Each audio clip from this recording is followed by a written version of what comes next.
Assalamualaikum warahmatullahi wabarakatuh.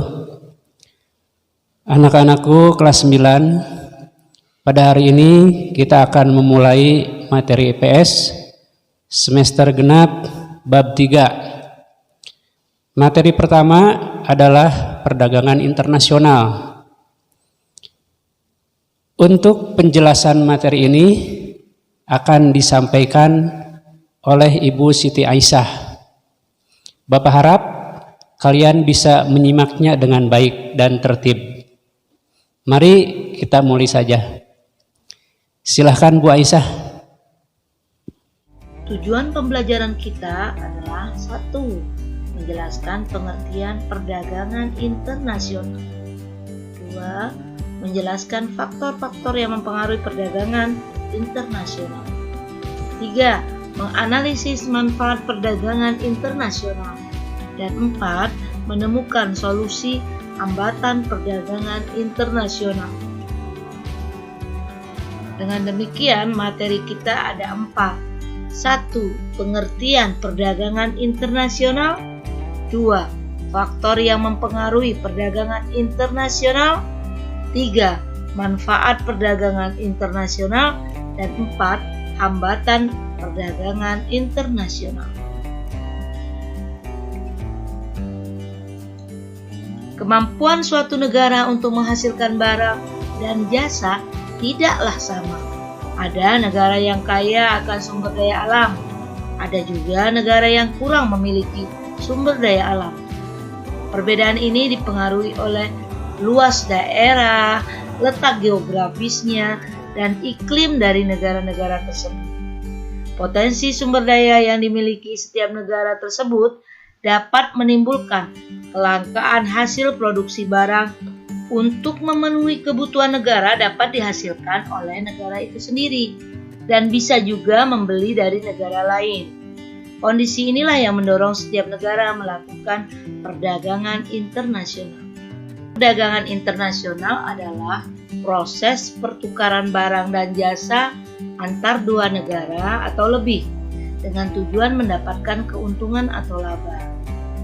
Perdagangan antar negara terdapat barang-barang keluar dan masuk dari satu negara ke negara lain. Mengirimkan atau menjual barang ke negara lain disebut ekspor. Negara pelaku ekspor disebut eksportir. Masuknya barang dari negara lain disebut juga impor. Negara pelaku impor disebut importir. Selanjutnya, faktor-faktor apa saja yang mendorong terjadinya perdagangan internasional? Yang pertama, hanya perbedaan sumber daya alam yang dimiliki oleh setiap negara. Misalnya, Singapura sangat kurang sumber daya alamnya, maka impor barang dari Indonesia berupa minyak bumi, gas, barang tambang, dan lain-lain. Sementara Indonesia kekurangan terhadap hasil elektronik, maka impor barang dari Singapura berupa hasil elektronik. Yang kedua, perbedaan tingkat kualitas sumber daya manusia. Suatu negara yang mempunyai sumber daya manusia yang dilihat terutama dari segi kualitas, maka akan menghasilkan barang dan jasa dengan mutu atau kualitas yang lebih baik. Yang ketiga, perbedaan ilmu pengetahuan dan teknologi. Negara-negara yang menguasai ilmu pengetahuan dan teknologi mampu memproduksi barang dan jasa yang lebih banyak, bermutu, dan efisien dibanding dengan negara yang tidak menguasainya. Yang keempat, perbedaan budaya suatu bangsa. Misalnya, seni ukir dan batik dari Indonesia merupakan daya tarik tersendiri bagi negara lain untuk membelinya. Yang kelima, perbedaan-perbedaan lain seperti perbedaan upah, biaya produksi, perbedaan selera terhadap suatu produk, hal manfaat perdagangan luar negeri. 1. Setiap negara dapat memenuhi kebutuhan akan barang dan jasa. 2. Setiap negara dapat menciptakan spesialisasi produk yang memiliki ciri khas yang tidak dapat dihasilkan oleh negara lainnya. 3. Penduduk dari negara yang melakukan perdagangan akan mendapatkan barang dengan mudah dan dengan harga yang murah. 4. Mendorong kegiatan produksi. Apabila pemasaran semakin luas, maka produksi dapat ditingkatkan sehingga permintaan terpenuhi. 5. Setiap negara dapat meningkatkan hubungan persahabatan antar negara. Yang 6. Kegiatan produksi dapat meningkat sehingga perusahaan bertambah maju dan membuka kesempatan kerja. Yang 7. Pendapatan negara meningkat melalui perolehan devisa hasil ekspor.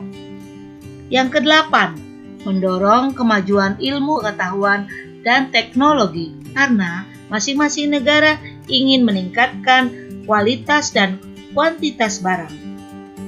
Dan yang 9. Mendorong pertumbuhan ekonomi dan menyerap banyak tenaga kerja sehingga dapat mengurangi pengangguran. Sedangkan hambatan perdagangan internasional adalah yang pertama, harga barang luar negeri lebih murah dari harga produksi dalam negeri. Yang kedua, bea masuk yang tinggi. Yang ketiga, adanya proteksi, adanya kuota terhadap ekspor impor. Yang keempat, adanya peraturan dumping dari suatu negara. Dan yang kelima, adanya pertentangan politik dan perperangan. Demikian tadi perdagangan internasional.